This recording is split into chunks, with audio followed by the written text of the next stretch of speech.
하나님의 말씀 마태복음 1장 18절부터 25절까지 말씀입니다. 한 절씩 교독하시겠습니다. 예수 그리스도의 나심은 이러하니라. 그의 어머니 마리아가 요셉과 약혼하고 동거하기 전에 성령으로 잉태된 것이 나타났더니 그의 남편 요셉은 누구로 나오자 그를 드러내지 아니하고 가만히 돕고자 하여 이 일을 생각할 때에 주의 사자가 현몽하여 이르되 다윗의 자손 요셉아 내 아내 마리아 데려오기를 무서워하지 말라. 그에게 잉태된 자는 성령으로 된 것이라. 아들을 낳으니 이름을 예수라 하라.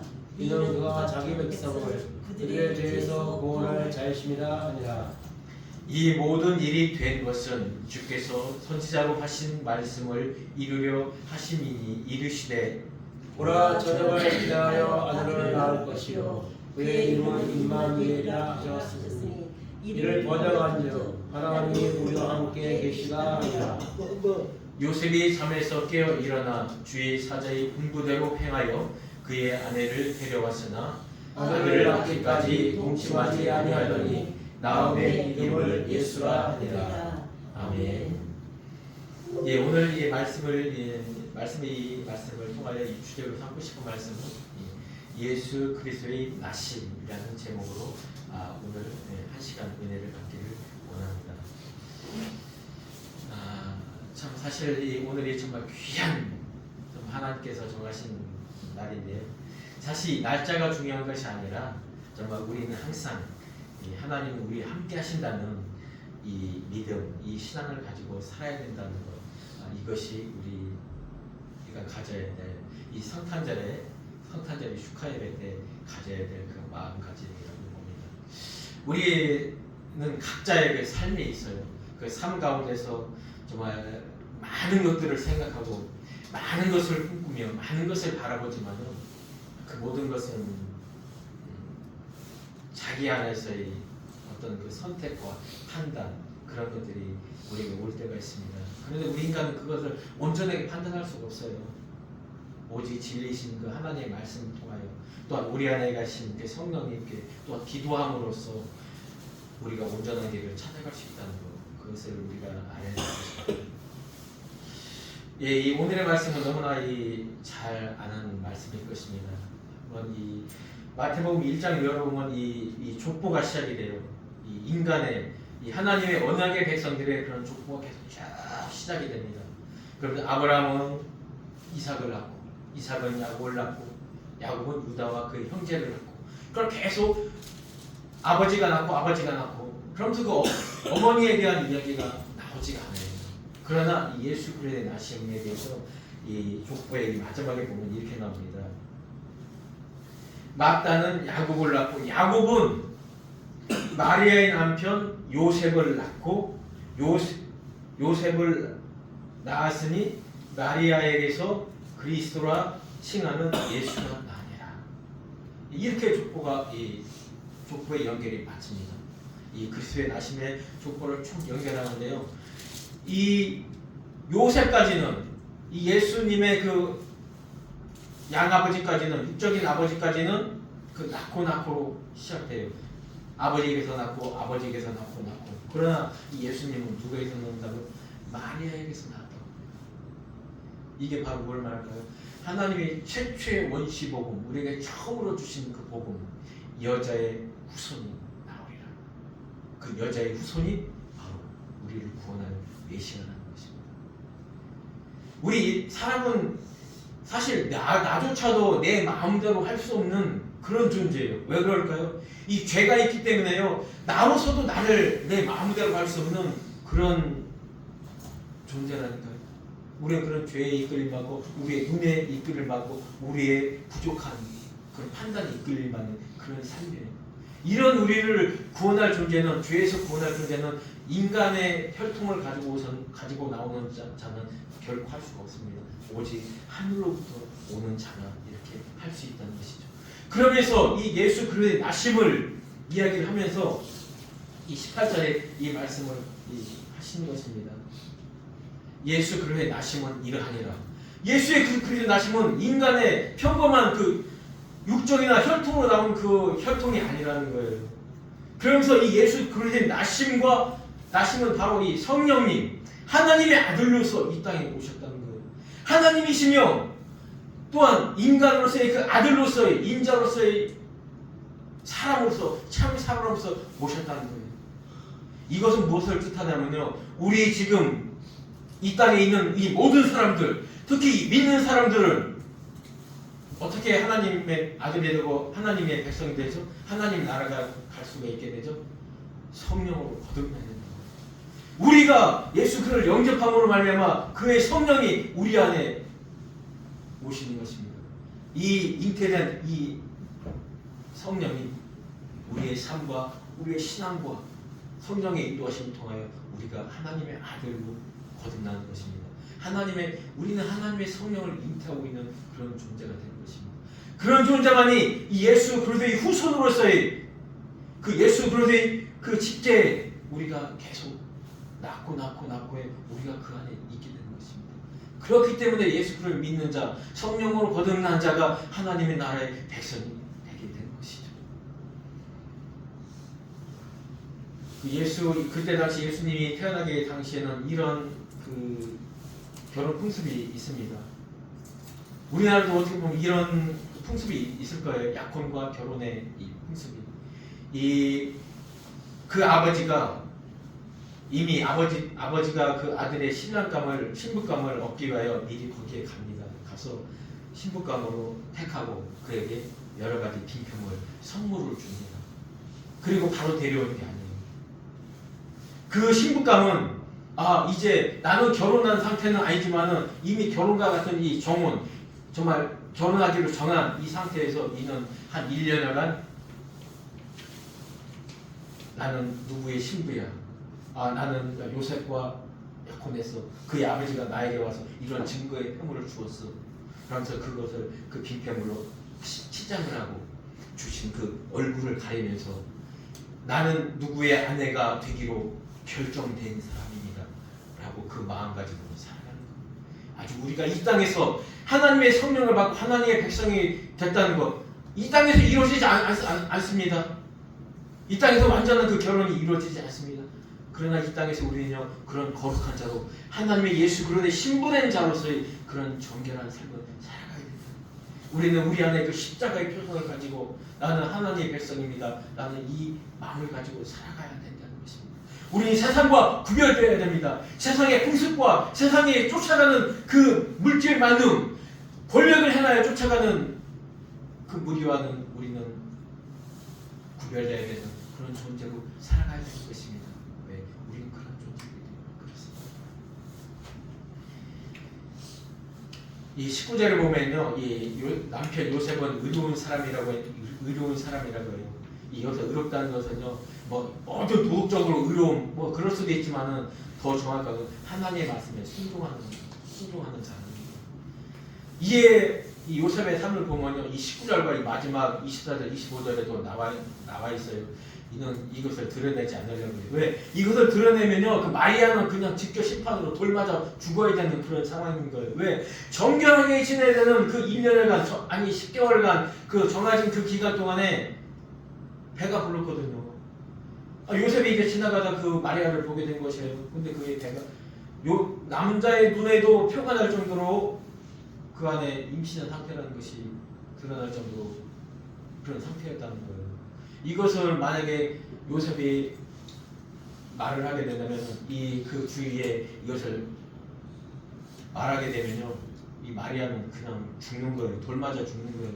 그의 가정과 그의 아버지 엄마까지 얼마나 그런 어려움이 당하겠습니까? 그런데요, 이 요셉은 그걸 드러내지 않아요. 정말 이웃을 사랑하는 그것에 하나의 표방을, 남의 정말 악함을, 남의 죄를 드러내지 않고 자기가 감수하는 거예요.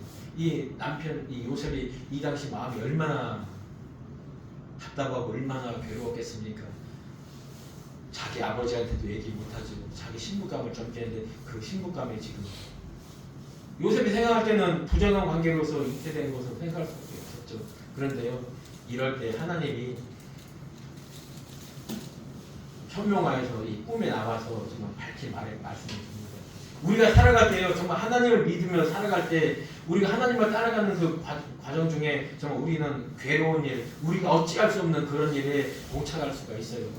그런데 우리가 기도하면요, 정말 우리가 하나님 의지하고 하나님 정말 어떻게 해야 됩니까? 이렇게 우리 하나님 앞에 무릎 꿇을 때 하나님께서는 그 길을 열어주셔요. 내가 막 어떻게 하려면은 정말 어떤 소란이 있을 거예요. 이 당시 요셉이 만약에 야 이것은 드러내야 돼. 야, 이걸 어떻게 해야 되지? 그냥 내가 그냥 도망가고 떠나가 버릴까? 이렇게 했다면 여러 가지 문제가 일어났을 거예요. 그런데 그 하나님의 사자의 그 말씀에 또한 순종을 합니다. 요셉아, 네 눈에 보듯이 나의 복중에는 정말 잉태가 되어 있다. 그 생명이 잉태되었는데 사실 그것은 다른 남자, 사람의 씨가 아니라 하나님의 씨다. 하나님의 씨로서 잉태된 것이다. 그러니까 성령으로 된 것이니까 두려워하지 마. 무서워하지 마. 그를 데려오는 것을 무서워하지 말래요. 왜? 그 상태에서 그를 데려오면요, 마리아뿐만 아니라 그 요셉의 가정까지도 완전 그 부정한 집안으로 낙인이 찍히는 거예요. 그렇기 때문에 두려워할 수밖에 없죠. 그런데 그 사자가 말합니다. 그 뱃속에 있는 아들이 분명히 태어나. 어떤 상황을 뚫어서 아들이 태어나는데 아들로 태어날 거야. 근데 그 이름은 예수래. 그리고 그 예수란 이름이 바로 뭐냐면 그의 백성들. 여기서 그의 백성들은 자기 백성만 하고 이스라엘 백성, 뭐 유다 백성을 말하는 게 아니에요. 영적인 이스라엘 백성. 정말 그를 믿을 자, 예수 그리스도를 믿을 자들, 그들의 죄를 사해주기 위해서 올 거야. 그렇게 말을 합니다.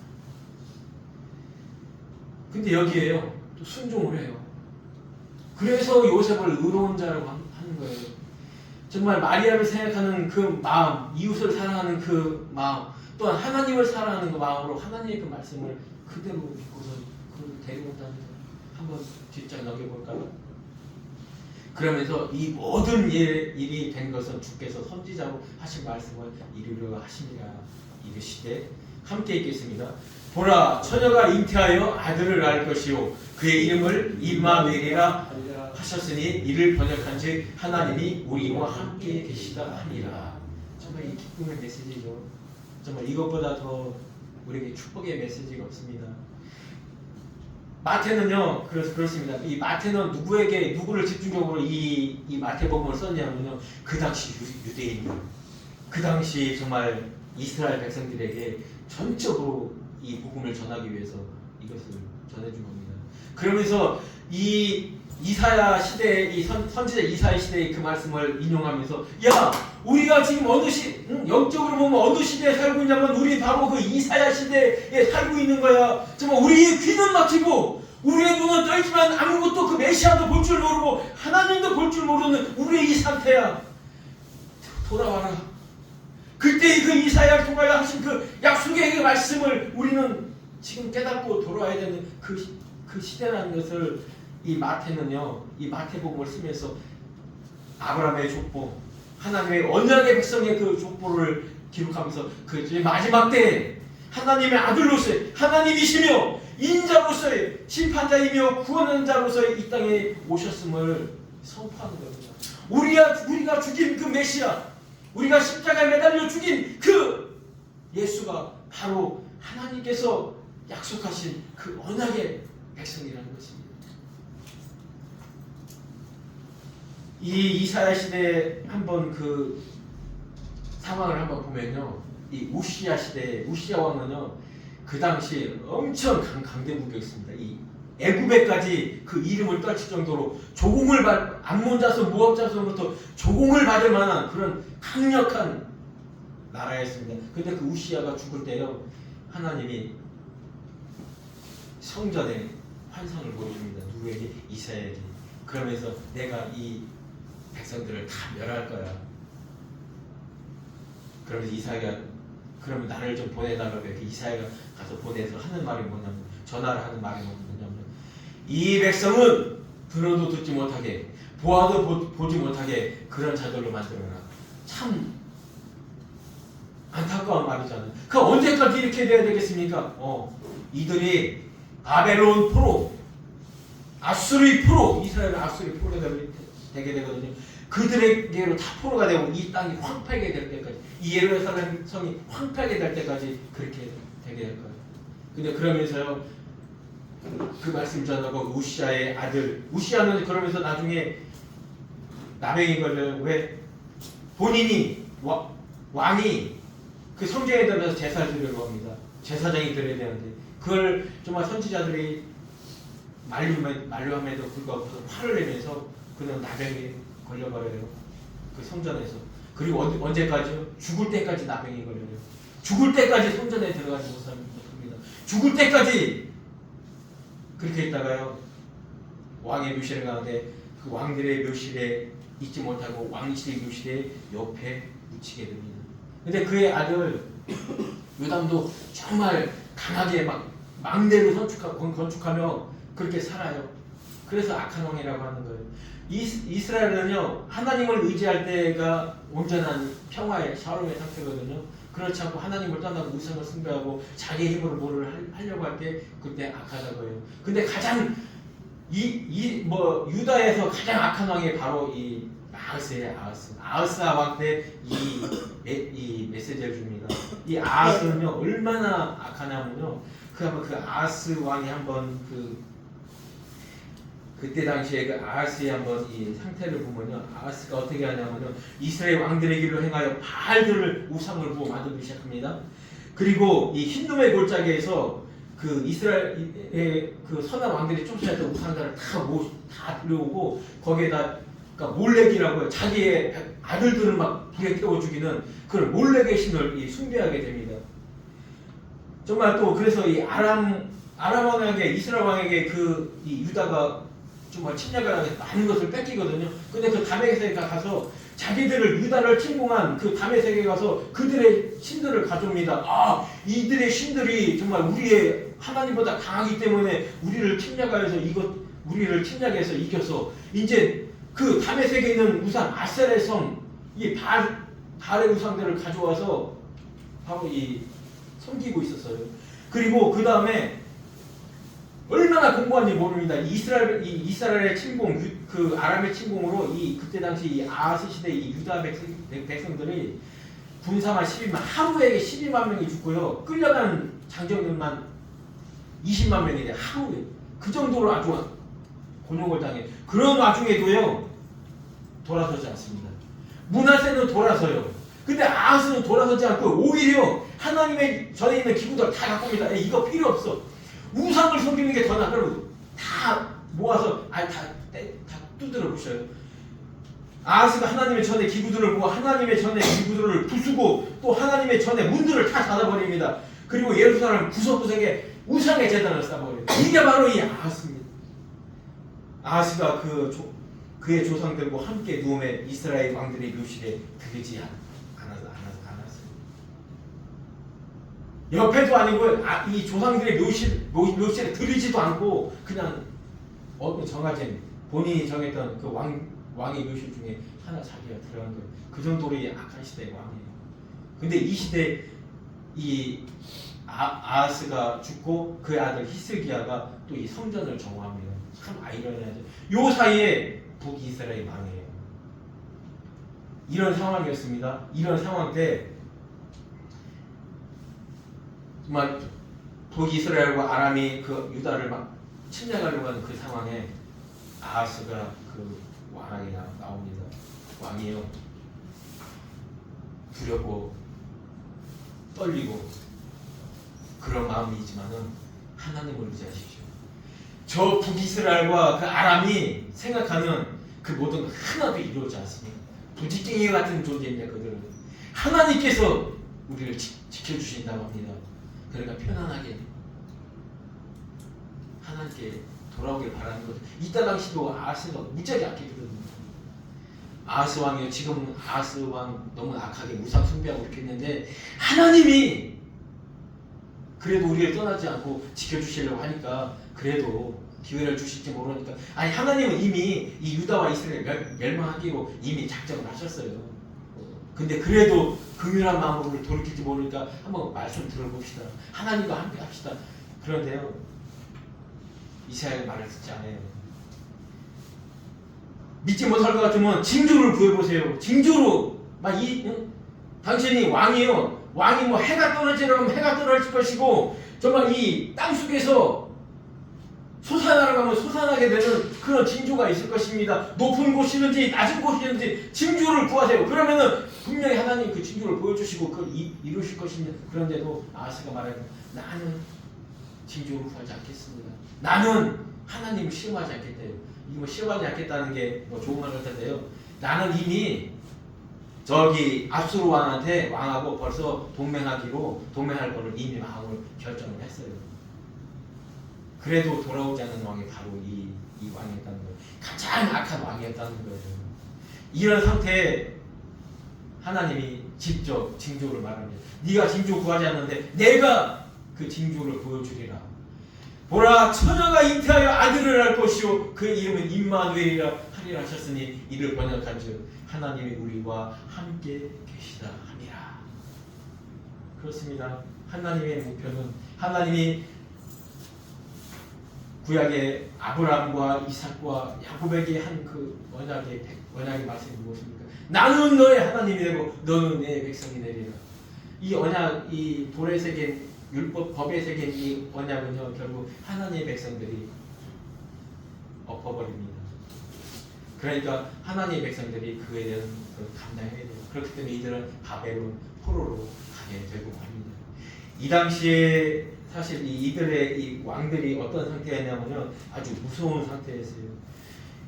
사실 이스라엘의 가장 그래도 선한 왕이라고 하면 뭐 다윗과 솔로몬을 알고 있겠지만 그들보다도 더 종교적으로 하나님 앞에 선한 왕은 이 요시야 왕이었어요. 요시야 왕이 말합니다. 예루살렘 성전에는 모든 단에 우상을 싹 엎습니다. 유월절이요, 이 히스기야가 지켰던 그 유월절과는 비교가 되지 않는 그런 하나님이 원하시는 그 유월절 제단을 드립니다. 그리고 성전을 정말 온전하게 청결하게 하죠. 모든 무너졌던 것을 다 회복합니다. 하나님의 전을 회복합니다. 하나님의 전 산당에서 지냈던 그 모든 것들도 다 폐합니다. 왕들은 그걸 폐하지 못했거든요. 히스기야까지도 그걸 못했습니다. 근데 요시아는 그렇게 합니다. 근데 요시아가 그러고요, 예루살렘 앞에 이 산들에 있는 그 솔로몬의 왕이 시바 여왕으로부터 가져온 그 우상들이 있습니다. 그 우상이요, 이때까지도 예루살렘 앞에서 있었던 그 우상들이 숭배가 됐어요. 솔로몬이 갖고 온 시대에 들어왔던 그 우상들이에요. 그 모든 것까지도 다 회폐하고요. 또 아주 우리가 생각하지 못하는 여호와의 성전 가운데 남창의 집을 헐었다고 했어요. 남자 청년들을 창남들을 나섰어요. 그때 당시 남자들은 뭐 그 물란한 것을 말할 것도 없거니와 그 여자들까지도, 여기서 여자들이 누구냐면요, 이 아세라가 이 휘장을 짜는 서소, 저 어떻게 보면 그때 당시 얼마나 우상을 숭배하냐면요, 이 아세라를 숭배하는데 이 아세라를 위해서 그 옷을 입히고 치장하는데 이 천을 짜야 돼요. 근데 그 천을 짜는 여자들이 좀 밤새도록 짜야 되고 그 기간을 맞춰야 되니까, 그러면서 남창들을 불러다가 이들이 잠을 자고 그렇게 이런 것들이요, 이스라엘 역사에 아주 다윗 시대, 솔로몬 시대부터 계속 있었다는 거, 이것들을 요시아가 다 개혁을 합니다. 그럼에도요, 그 마지막 말이 이렇게 말합니다. 그러나 여호와께서 유다를 향하여 내리신 그 크게 타오르는 진노를 돌이키지 아니하였으니 이는 므낫세가 여호와를 경욕케 한 그 모든 경욕 때문이라. 여호와께서 이르시되 내가 이스라엘을 물리친 것 같이 유다도 내 앞에서 물리치며 내가 택한 이 성 예루살렘과 이 이름을 거기에 두리라 한 이 성전을 버리리라 하셨느니라. 하나님이 결정했어요. 여기서 이 므낫세 때문에 경유가 있다고 했는데요, 왜 그러냐면요, 이 아하스는요, 그 아하스의 범죄 이후에 바로 그 아들 히스기야가 그 성전을 또한 정화시킵니다. 그러면서 그 아버지의 그것들을 좀 어느 정도 감수해요. 근데 이는 이 므낫세는 그 자기 그 히스기야의 성전 정한 이후 또 바로 곧바로 죄를 져버리고 바로 우상을 원이 취해버리는 이런 죄를 범합니다. 정말 이처럼 하나님이 다시 범죄하는 것, 다시 우상을 숭배하는 것, 이거에 대해서 하나님이 정말 노여하신다는 거예요. 그래서 히브리에서도 그렇잖아요. 너희가 정말 그 하나님의 그 기쁨을 맛보고 영생을 맛보고도 다시 하나님을 배반하면은 정말 돌이키기 힘든 그 죄에 빠지는 거라고. 이런 상황이에요. 바로 이런 상황이라고. 이런 상황인데 이런 상황에서 하나님이 징조를 주는 거예요. 너희가 분명히 이스라엘과 유대가 망해서 정말 바벨론 포로가 될 것이다. 그런데 다시 돌아올 것이다. 그 남은 자, 다 망하지만 그 남은 자, 구루터기의 남은 자를 내가 남겨두리라. 그러면서 이사야가 이 아하시아 왕에 갈 때 자기 아들을 데리고 가요. 스알야습이라고. 이 스알야습이 뭐냐면 남은 자를 데려온다는 얘기예요. 이거 남은 자라는 거는 110개 중에 한 개가 남아서 이렇게 그 나머지가 아니라요. 끝까지 하나님의 사랑을, 하나님의 은혜를, 하나님의 선택을 받을 그 거룩한 씨라는 얘기예요. 그 씨를 하나님이 남겨주신다는 얘기예요. 그리고 또 한 아들을 하나를 낳습니다. 마알사넬 하스바스라는 아들을 낳는데요. 여기에 경고를 합니다. 내가 낳는 그 아들이 정말 젖과 버터를 먹으며 정말 아버지를 이름을 부르고 정말 자기 사리분간할 그때가 되면은 이스라엘과 그 아람이 망할 것이라고 그 예언을 하는데요. 정말 그 아들을 둘째 아들이 12살 됐을 때 호세아 왕 때요. 이스라엘이 망합니다. 아람이 완전히 망해요. 어떻게? 아수르한테 완전히 망해버려요. 이것이 이스라엘 역사 거의 그 역사 속에 분명히 이루어졌거든요. 바벨론 포로가 다시 돌아와요. 그 스알리아스 남은 자의 사상 그 징조로 분명히 들어왔습니다. 그런데 이 이사야 이후에 보면 다시 회복의 장이 나옵니다. 평강의 왕 한 아기가 정사를 메고 나오리라. 그 왕이 나오면 영적으로 이스라엘이 회복이 될 것이다.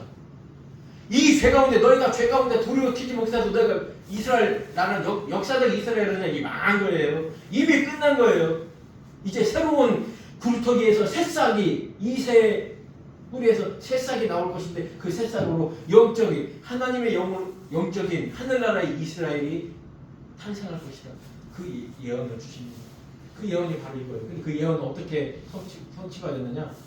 처녀가 잉태하여 아들을 낳는다. 근데 오늘 마태복음에 보면 그의 아들의 이름을 뭐라고요? 예수라고 분명히 정합니다. 근데 그의 이름을 또한 이름 뭐냐면 임마누엘이라. 그가 하는 일을 통해서 임마누엘이라 우리가 하나님과 함께하는 그런 존재가 될 것이라는 것을 선포합니다. 그렇습니다. 마태는 예수 그리스도가 이 땅에 우리가 하나님과 함께하는 존재를 만들기 위해서 이 땅에 오시는 거예요. 우리가 하나님과 함께 되려면 하나밖에 없습니다. 우리의 죄 때문에 하나님 우리를 떠나셨잖아요. 우리가 떠난 것이요. 이것을 회복할 수 있는 것은 우리의 죄를 사는 것밖에 없어요. 그렇기 때문에 이 예수의 이름을 그의 백성을 모든 사람 자의 백성이 아닙니다. 예수 그리스도가 나의 구주이며 예수 그리스도가 내 죄를 사한 자이며 예수 그리스도가 하나님의 아들임을 믿는 자가 죄의 상을 받고 하나님의 아들로서의 그 하늘나라를 상속받을 존재라는 것입니다. 예수가 그래서 십자가에 그 예수님의 살아생전에 마지막에 그 유언들이 무엇입니까? 내가 하나님께로 아버지께로 돌아올 것이다. 그러니까 반드시 그 성령을 보내줄 것이다. 그 성령을 통하여서 너희가 하나님의 백성이 된다는 거예요. 그렇게 말합니다. 이렇게 기록되어 있어요. 내가 아버지께 구하겠으니 그가 또 다른 보혜사를 너희에게 주사 영원토록 너희와 함께 있으리라. 그 하나님의 영이 우리가 영접한 번에 우리 안에서 함께 있는 거예요. 그 씨로 그 영의 상태로. 그는 진리의 영이라 세상 은행이 그를 받지 못. 아무도 세상 사람들은 성령을 존재를 인정도 못하고 알지도 못합니다. 오직 우리만이 하나님의 백성만이 성령을 의지하게 됩니다. 그러나 너희는 그를 안하니 그는 너희와 함께 거하시며 또 너의 속에 거하시겠습니다. 그렇습니다. 예수님의 마지막 유언이 그거예요. 그 성령을 통해서 너희가 하나님의 나라의 백성 되고 하나님과 함께하는 존재가 될 것이라는 얘기예요. 조금 있으면 세상은 나를 보지 못합니다. 그렇습니다. 십자가에 돌아가심으로 세상은 예수님을 육적인 예수님을 볼 수 없습니다. 그러나 너희는 나를 보리니 이는 내가 살아있고 너희로 살아있겠습니다. 그날에는 내가 아버지 안에 너희가 내 안에 내가 너희 안에 있는 것을 알리라. 보혜사 곧 아버지께서 내 이름으로 보내실 성령 그가 너에게 모든 것을 가르치고 너에게 모든 것을 말하게. 그렇습니다. 아버지와 함께 있는 그 예수 그리스도가 성령을 보내시며 그 성령과 함께 우리 안에 있으므로 영원히 계시겠다는 겁니다. 이게 바로 하나님이 예수를 이 땅에 보내신 것이고 성령을 우리에게 보내신 이유가 그겁니다. 우리의 죄사함으로 끝나는 것이 아닙니다. 우리와 영원히 함께 하시는 것입니다. 그것이 바로 하나님께서 이 땅에 오게 되는 이유죠. 주님의 말씀입니다. 내가 진실로 너에게 이르노니 내가 보낸 자 아버지께서 보낸 자를 영접하는 자는 나를 영접하는 것이요 나를 영접하는 자는 나를 보내신 이를 영접하는 것이니라. 그러므로 통해서요 우리는 이 땅에서 이제 우리는 영적 존재예요. 육적으로 우리의 몸은 육이지만은 우리의 실질적인 존재는 영적인 존재라는 것입니다. 우리는 이제 이 땅에서 요셉처럼 마리아처럼 그렇게 살아가는 거예요. 여기서 마리아가 무엇입니까? 이 마리아의 원래 이 히브리에서 온 말은요, 우리 잘 알죠. 미리암, 마라의 쓴걸 잘 알죠. 반역자란 말이에요. 반역자. 이 마리아가 반역자, 하나님과 반역자의 상태란 얘기예요. 우리가 예수 믿기 전에 그 상태가 바로 이 마리아의 상태예요. 그런 마리아에게, 그런 반역자에게, 즉 여기서 마리아는 뭐냐, 모든 인간을 대표하는 거예요. 모든 인간을 구원받는 존재를 대표하는 것이 마리아예요. 우리 예수 그리스도를 영접하기 전에 우리는 하나님과 반대되는 그런 존재잖아요. 그런 존재에게요. 우리가 하나님만 믿겠습니다. 하나님 나에게 오십시오 해서 하나님 온 게 아니에요. 하나님께서 선언하심으로 우리에게 들어와 버리신 거예요. 뭐 우리의 은혜로 우리의 능력으로 예수님을 받은 줄 알지만요. 거기에 가장 핵심은 뭐냐면 하나님께서 선포하시고 하나님께서 약속하시고 하나님께서 택하신 그에게 들어와 버리신다는 거예요. 그래서 우리가 그 마리아처럼요 우리에게 들어오신 그 성령을요 우리가 이 품고 사는 거예요. 마리아가 1년 있다가 원래 마리아는 1년 있다가 와서 결혼하고 그 뒤에 아들을 낳아야 되는데 벌써 잉태해 버렸잖아요. 우리 어떤 마리아가 남자와 자지 않았는데도 그 잉태한 것처럼 우리가 어떤 노력과 우리가 인간적인 어떤 노력에서 우리의 믿음을 얻은 것이 아니에요. 하나님께서 선언하시고 우리에게 주셨다는 것이죠. 우리는 이 땅에서 요셉처럼 이웃사랑 하나님의 사랑의 그 신앙으로 우리는 살아가야 됩니다. 우리는 이 땅에서 하나님의 아들을 잉태한 자로서의 그 삶을 살아가야 됩니다. 우리는 언제 이 아들을 낳느냐면요 그 나라에 가서요. 이 요한계시록에 19장에 보면 어린 양의 혼인잔치가 있죠. 그 잔치 있기 전에 하나님이 그 모든 신부들을 다 불러 모읍니다. 우리가 하늘나라에 올라갔을 때 이미 다 올라가면 하나님께 다 불러 모은다는 얘기 그 재림의 그 시기 이전입니다. 그래서 천년왕국을 이루어주고 거기서 비로소 하나님의 온전한 백성이 된다는 거예요. 우리는 이 땅에서 하나님의 은혜로서 거듭나서 하나님의 백성이 되었다면 우리 이 땅에서 하나님의 백성으로서 삶을 살아야 돼요. 어떻게? 거룩하게. 어떻게? 나는 하나님과 함께하는 존재라는 것을 결코 잊어버려서는 안 되는 것입니다. 왜 이스라엘 나라가 왜 고위치에 있었을까요? 밑에는 강대국 애굽, 위에는 강대국 아수르, 그 이후에 바벨론, 그 이후에 로마. 이 당시 예수님 오실 땅에서 로마의 속국이었잖아요. 우리가 바로 이 땅에서 살 때 그런 존재로 살 수밖에 없다는 거예요. 왜 그렇게 그런 상태를 두었을까요? 네 힘으로는 안 돼. 네 힘으로는 어떻게 해결할 수 없어. 오직 하나님만 의지하고 사는 존재로 살아야 된다는 것을 의미하는 것입니다. 이스라엘이 하나님을 의지함으로 살 때 그 나라가 온전해지는 것처럼 우리도요, 내 힘과 내 의지, 내 가치관, 내 모든 것으로 내 힘으로 하려고 할 때는요, 어렵습니다. 아주 곤욕스럽고요, 힘듭니다. 그러나 하나님을 의지하고 있을 때는 가장 선하신 그 하나님의 응답에, 하나님의 인도하심으로 살아갈 수 있는 거예요. 우리가 왜 우리의 상황과 우리의 이 여건이 온전하지 않음에도, 행복하지 않음에도 우리는 항상 기뻐하고 항상 기도하고 항상 감사하며 살아야 되냐면요, 하나님은 우리가 함께하기 때문에.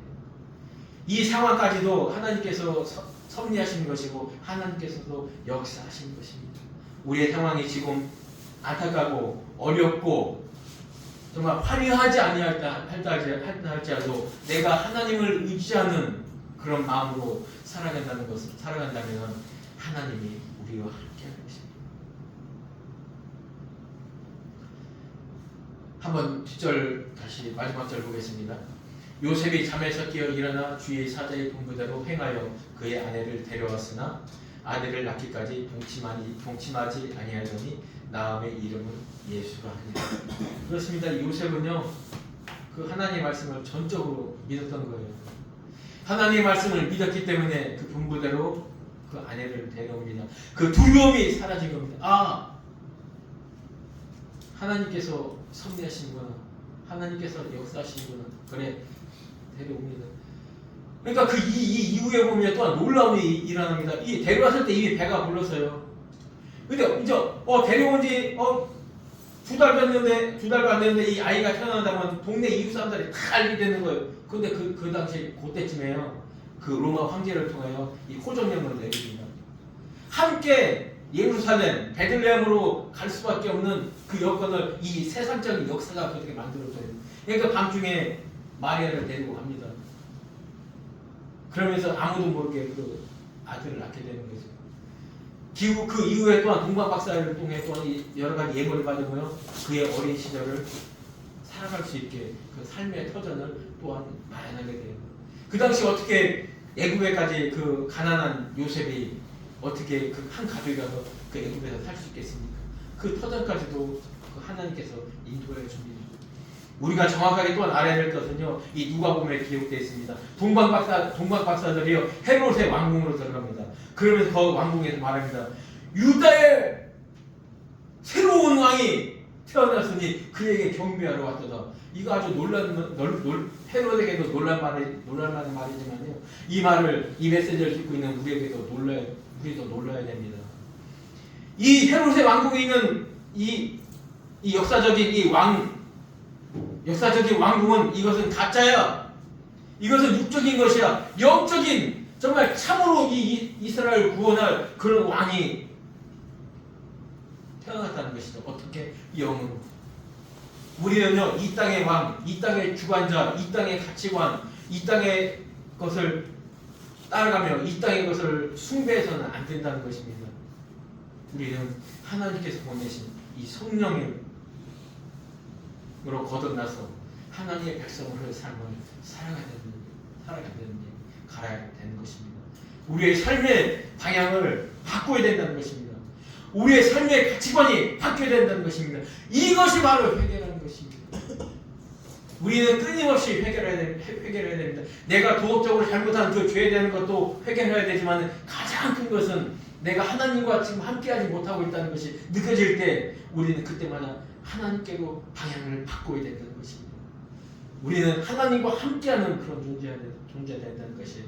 여기서 함께라는 말은요, 우리가 한 공간에 함께 있는 것, 그것만을 뜻하는 것이 아닙니다. 이것은 어느 공간에서 한 목적을, 한 가지 방향을 바라보고는 이 상태를 말하는 것이 바로 여기서 말하는 쉔이라는 함께라는 것입니다. 바로 이것은 언제 가능한 것이냐면요, 아예 온전한 하나로 연합된 상태. 하나님과 나와 정말 1m만 떨어져 있어도 우리는 하나님을 반역하고 우리는 죄를 지을 공간을 만드는 것이 인간인데요. 그렇기 때문에 하나님 우리 안에 들어와 버리시는 거예요. 그게 바로 완전한 연합이며 그리하여서 우리 하나님의 백성이 된다는 것이죠. 주님이 실제적으로 재림하시는 그때 우리는 온전하게 하나님의 백성이 될 것입니다. 그러나 이 땅에서는 우리 요셉처럼 마리아처럼 그 고통을 감내해야 돼요. 그 어린아이 그 마리아가 천의 몸으로 그 잉태했을 때 그 마음의 상함, 마음의 안타까움, 그 불편한 마음 무엇으로 견주겠습니까? 매일마다 아버지 엄마는 추궁할 것이고 뭐 성령으로 잉태됐다고 하면 말을 들었겠습니까? 얼마나 핍박이 심했겠습니까? 요셉 또한 그랬습니다. 그 부모로부터 야 이 멍청아 얼른 저기서 새로운 신부감을 구해서 어떻게 해야지 손해배상을 받아내서 더 이쁘고 착한 그런 신부감을 해야지 그랬을 것입니다. 그럼에도 요셉은 믿었습니다. 끝까지 하나님 말씀을 믿고 데려왔고 요셉을 성장시키는 데까지 아니 예수님을 성장시키는 데까지 요셉은 책임을 다합니다. 이것이 바로 오늘 성탄절을 맞이하는 우리 예수님이 이 땅에 오신 것처럼 우리도 성령으로 거듭나야 하나님의 그 예수 그의 계보의 하나가 된다는 것입니다. 이것이 우리의 힘으로 되는 것이 아니라 하나님께서 언약으로 하나님께서 선택하셨으므로 하나님께서 주신 은혜로 우리 안에 뚫고 들어오셨다는 것입니다. 이거 얼마나 큰 은혜이십니까? 이 시간 우리 각 사람에게 주신 이 큰 은혜로 말미암아 우리가 하나님의 백성, 하나님의 자녀가 되었습니다. 이 시간 우리 기도할 때 한번 통성으로 기도할 때 하나님 정말 감사합니다. 하나님 주신 이 은혜 결코 잃어버리지 않고 하나님 나라 가는 그 날까지 붙들고 있을 수 있게 해달라고 이 시간 기도한 시간 갖겠습니다. 하나님 감사합니다. 정말 이 죄인 우리에게 하나님 우리에게 오셔서 정말 우리를 하나님의 백성 삼아주시고 하나님을 정말 하나님께서 우리의 죄를 사실 뿐만 아니라 하나님 나라를 아버지 상속받을 수 있는 그런 아들의 권세까지 주셨으니 감사합니다. 이제 이 귀한 은혜를 정말 우리가 우리 안에 귀하게 간직하고 살아갈 수 있게 해주시옵소서. 이제 우리는 이 땅에 속한 육적인 혈통의 백성이 아닙니다. 이제 하나님의 영으로 잉태되고 그 영으로 거듭난 그런 영적인 존재입니다. 우리는 세상의 가치관, 세상의 목적과 다른 방향으로 살아야 됩니다. 하늘나라의 하나님의 말씀을 목표로 삼고 그곳을 향하여 달려가는 우리가 될 수 있도록 주님 도와주시옵소서. 그렇지 못할 때마다 하나님 우리 함께 해주셔서 우리를 하나님의 그 백성을 삶으로 인도하여 주시옵소서. 너희 속에 그리스도의 영이 없으면 나와 상관이 없는 자라 말씀하셨듯이 우리가 항상 성령의 충만함을 간구하고 성령의 인도하심에 순종하는 그런 삶을 살게 해 주시옵소서. 정말 이 땅에서 살아가는 것은 정말 우리가 그 나라에 갈 때까지 어떤 중간적인 기간입니다. 이 기간 동안에 정말 하나님 앞에 거룩한 자로 하나님 앞에 구별된 자로서의 삶을 잘 감당하여서 하나님 나라에 갈 때 정말 주님 기뻐하시는 그런 삶을 살아갈 수 있도록 주님 함께해 주시옵소서.